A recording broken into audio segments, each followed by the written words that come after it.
еліміздің конституциясының талаптарына сәйкес Қазақстан Республикасын қорғау әрбір азаматтың қасиетті борышы.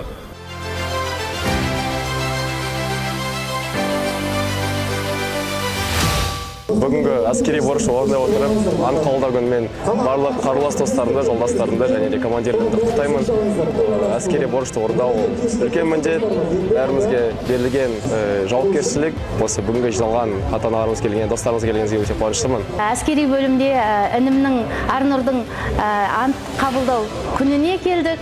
Енді мына әскери бөлімнің орналасу жері, казармасын көріп жатырмыз. Далада ант беру салтанаты керемет өтті. Қорғаныс министріне Қосанов мырзаға және осы әскери бөлімнің командирі Бараков мырзаға алғысымыз шексіз, өте таза, жоғары деңгейде өтті. Адамдар шаршаған жоқ, концерттік программалары да өте тамаша өтті. Біз разымыз мынау осындай жақсы, сенімді жерге балаларымызды тапсырып жатқанымызға.